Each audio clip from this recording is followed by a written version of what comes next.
Hey everyone, Dr. Estes here, Premier Physical Therapy and Sports Performance. And this is the next little video in our YouTube series where we talk about some common physical therapy issues or just common issues that are found in kind of the health and wellness atmosphere. And today we're going to talk about leg length discrepancy. We're going to talk about what is leg length discrepancy, how many people have leg length discrepancies, and lastly, does it matter if you have a leg length discrepancy? And this is probably our fourth or fifth video, and probably by now you've realized there's a little bit of a pattern, and you probably already know the answer to that question. But as I also hope you realize by now that we're going to kind of walk you through it as to why we get to that answer. So we'll first define leg length discrepancy. So there are two types of leg length discrepancy. There's a true leg length discrepancy, which is defined as an anatomical difference between the lengths of your legs, the lengths of your femur and your tibia combined. And this can be a congenital defect, meaning you're born that way, or can be an acquired defect. Something happened to you so that either an injury or over the course of time, you developed this actual anatomical difference. And then there is also a functional leg length discrepancy. And this is something that's caused by some sort of alteration in the mechanics of your lower body. And it can be due to a contracture, a tightening of a joint. It can be due to shortening or tightening of muscle. It can be due to muscle weakness as well. These are all things that can kind of lead to this functional leg length discrepancy, which is something that's not going to show up on an x-ray or a radiograph, whereas a true leg length discrepancy will show up on an x-ray. And so functional means that it only really occurs as you start to do something or move. It can lead to some abnormal motion at the hip, at the knee, foot, or the ankle. So that's the definition of leg length discrepancies. So how many of us do have some leg length discrepancies? So approximately 90% of the population.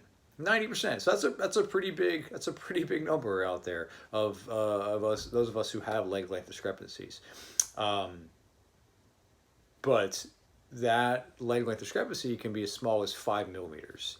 5 millimeters. So that's what most people have. Most of that 90% is a 5 millimeter difference from side to side.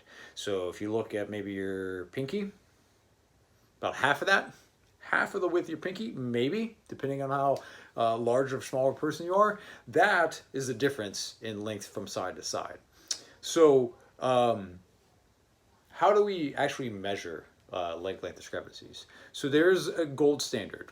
That is the x-ray, the radiograph. Again, that only will show true leg length discrepancy. It won't show functional leg length discrepancy. And so that's really the gold standard. But again, it's expensive. It's not really used because you're exposing someone to radiation just to determine, hey, do you actually have a different length in between your legs. So the other two more common methods are what's called the direct clinical method. And that's where a clinician uses a tape measure, measures from your hip down to your ankle, compares the other side, and it says, and we say, hey, you have a leg length discrepancy. So the average error, here's the problem with that. The average error between clinicians was somewhere between 9 and 10 millimeters. Wait a second. I just told you that the majority of people who have a leg length discrepancy have a 5 millimeter leg length discrepancy, yet we have an average error of 9 to 10 millimeters when we measured in the clinic. Huh. Okay. So let's move on. Let's try another method. We have the indirect clinical method, which is where we use pelvic landmarks, have you stand up. We use pelvic landmarks, and then we put in some lifts in your shoe to see if we can even up these pelvic landmarks. So studies show that over 50% of the time, our measurements from these clinicians are erroneous. So more than half the time, we don't even know what we were doing. So This is a study done by Khamis, Khamis, and Carmelli in 2017 in the Journal of Orthopedics. Basically, what it tells us is that we're bad at measuring stuff in the clinic. So yes, we have this gold standard of measuring a true leg length discrepancy, but in the clinic, we are not good at assessing these landmarks, finding these landmarks, using a tape measure, putting some lifts in to determine. And our error of measurement is higher than the average leg length discrepancy that's out there. Okay, so what about if I have something that's more than 10 millimeters? Well, guess what? Still doesn't really matter.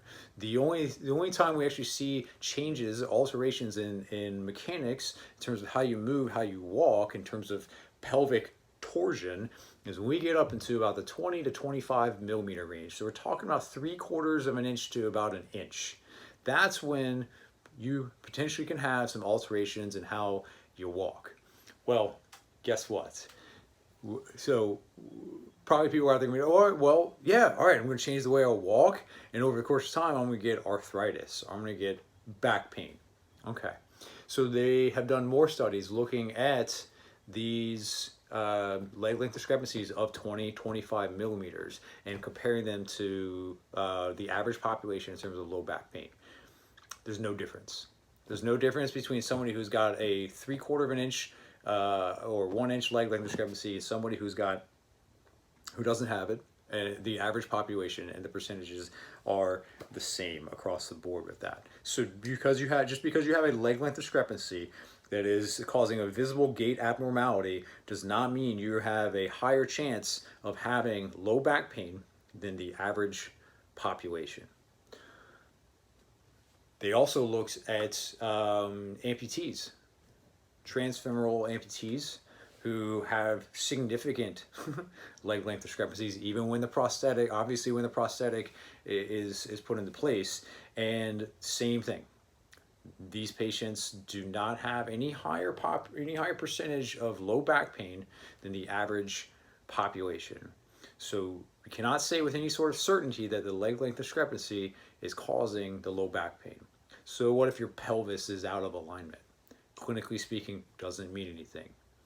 The only time that potentially the leg length discrepancy can lead to some other sort of pain condition is if you have, again, a 20 to 25 millimeter leg length discrepancy and you engage in heavy manual landing impact type of activities, running, basketball, dynamic sports where there's repetitive impact, and that could potentially over the course of time lead to an increase in pain or developing an arthritic condition.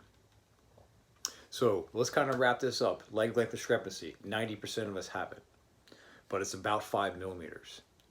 But then when we measure it in the clinic, we're off somewhere between 9 and 10 millimeters. It only really matters in terms of changing how you move, how you walk, once we get up to 20, 25 millimeters. And even then, unless you're doing something that is high demand, high impact, repetitive behavior, will it potentially lead down the line to maybe some low back pain, maybe some hip arthritis, which, hey, guess what? Those are conditions that you're going to probably see with more prevalence just as you get older anyway. So as usual, I'll post the sources if you need to, and if you're looking for it, you can send me a comment. And if you haven't already, subscribe to our YouTube channel, share it, like it, all those good things. And you know, we are here in the Clearwater area. We are Premier Physical Therapy, and we are your outpatient orthopedic PT specialists, and we provide one-on-one care to help with any sort of musculoskeletal condition. We also see vertigo, but we try to keep up on the evidence, try to practice as much evidence-based practice as we can, and we help you feel better and we help you move better. So please check us out on our website, ptandsportstherapy.com, and find us on Facebook and on Instagram, and keep coming with some questions. And if you have some questions, I'll post some more videos out there for you. And you definitely will have some research behind